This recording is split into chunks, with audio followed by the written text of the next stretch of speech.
Hi there, Dr. Vera with Life Conversations. Today we're going to be talking about there is healing in forgiving. Something that happened to me a while back that I want to share with you. And as a counselor and a coach, I have found that my testimony has been a blessing to a lot of my clients. So I'm going to give you a brief synopsis of that experience that I had. Back in 1998, I received a diagnosis of breast cancer. It was interesting how this happened because in 96, I had a mammogram and something showed up in my right breast. And through prayer and meditation, I was healed instantly because there was a lump in my breast, but by the time we got to surgery, it wasn't there anymore. I did see it, so I know for a fact that it was there. And then again in 1998, I discovered a mass in my left breast. And so this time, my doctor sent me to a surgeon, and I had to go through this whole process of healing, and it turned out to be malignant cancer. So in my process of seeking healing, I began, well, of course I was obedient and did follow the instructions of the doctors. We agreed on me going through chemo first for 2 or 3 months. And after those treatments, the mass had shrunk some. So then my surgeon decided she would go in and remove the mass. And she said that she probably could save the breast. I wouldn't have to have a mastectomy. And that's what happened. Then after that, I ended up having to take 6 weeks, I think it was, of radiation.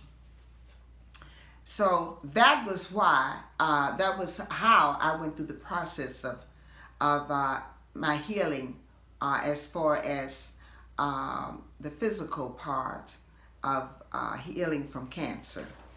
In the meantime now, I'm wondering what in the world is going on with me. Why did it show up in the right breast and then it disappeared?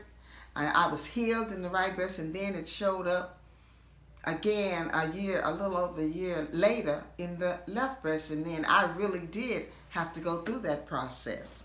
So I began to pray and ask God, what was the purpose of all of this? As it turns out, during prayer and meditation one day, I heard in my spirit, non-forgiveness. And non-forgiveness?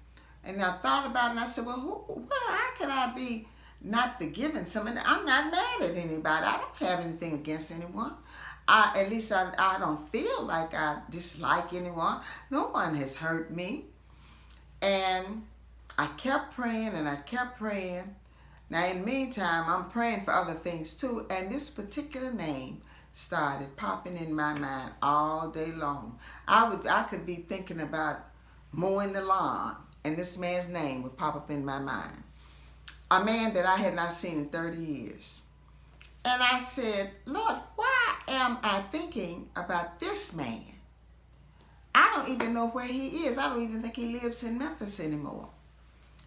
Well, what really happened was that it was in a vision.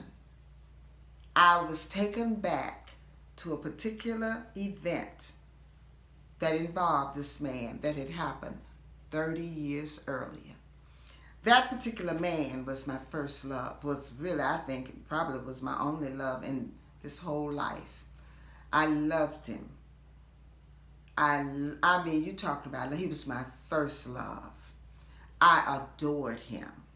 I wanted him. And over about 3 or 4 years, we were on again, off again.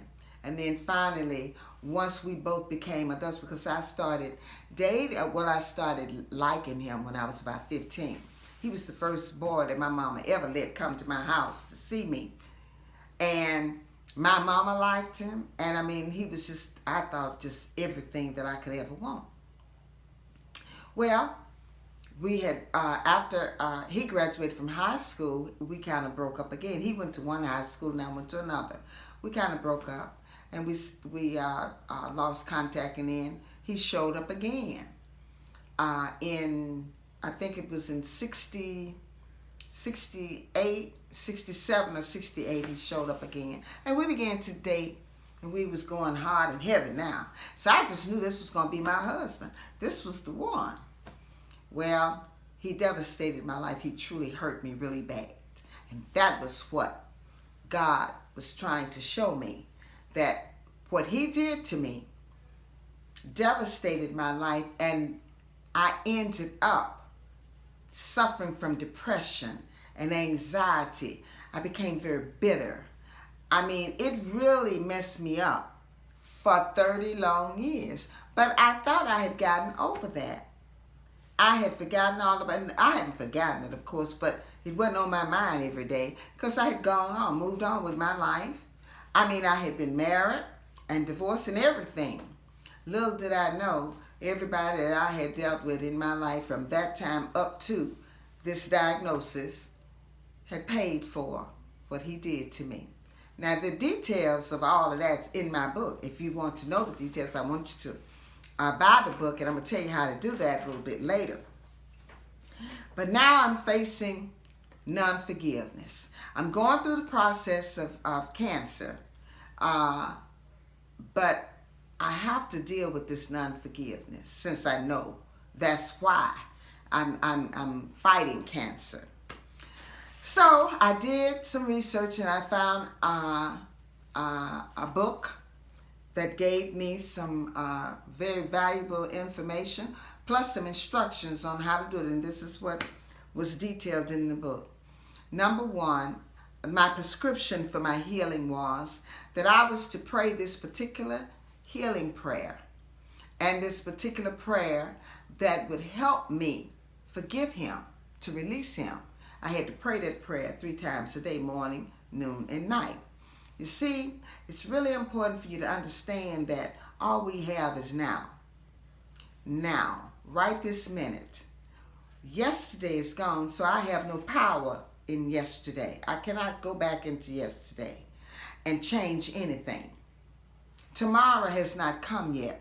I have no power in tomorrow because it hasn't even manifested yet. The only power I have is right now. And when I say me, that's all of us. Only power we have is right now. Whatever you want to do, you can do it right now. If you don't do it now, ain't no point, and tomorrow come, ain't no point in you sitting up saying if it woulda, shoulda, coulda, because it doesn't work that way. Now, so what I discovered is I didn't have the power to forgive him for what he had done to me. Only God could do that for me. Only God can transcend time. So I had to begin to pray and confess my sin of non-forgiveness. That was the first thing I did. I had to confess that sin. I had to own it, accept it, and ask for forgiveness myself. Then I had to ask God to give me forgiveness in my heart, to be able to forgive this man and to release him from my subconscious, from my very soul.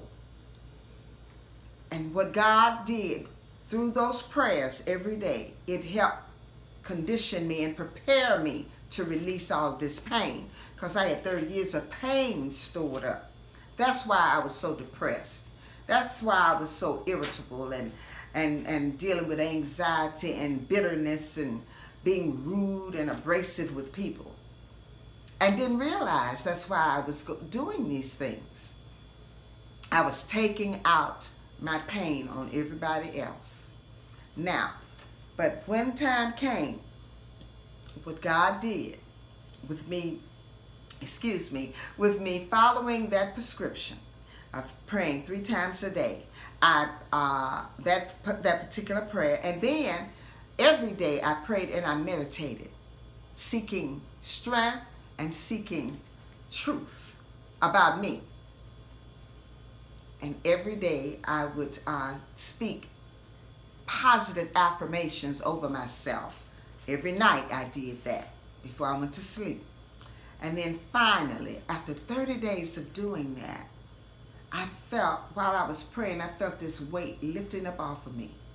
I knew it had worked, that I had finally released this man. But actually who I was releasing was me. I was setting myself free. What God was doing was transcending time. He actually took me, my subconscious, back to that very moment when this person devastated my life. That particular event I had to revisit. And once I went back and I felt that original pain, then the Lord removed it.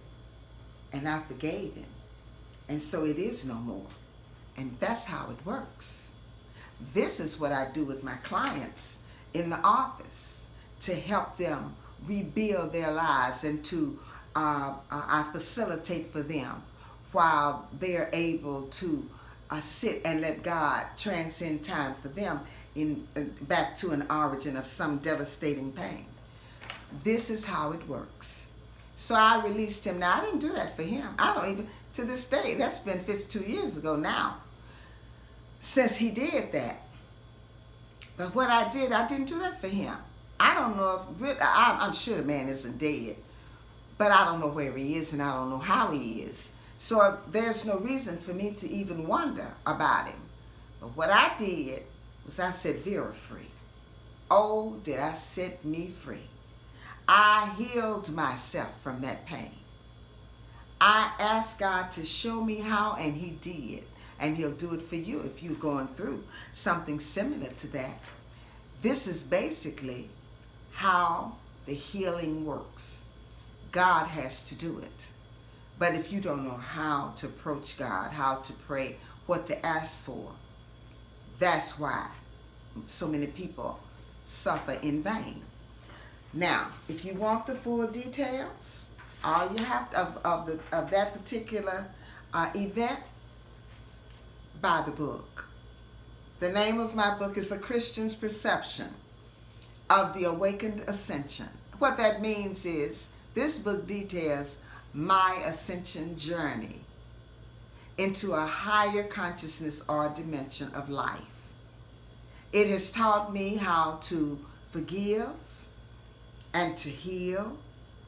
It has taught me how to live a much better life, full of joy and happiness. It's by Vera Bogan Mays, and it's only at Amazon.com. It only costs $11.11. I'm sure you'll enjoy it if you order it. Thank you so much for the pleasure of your time. And we'll see you next time.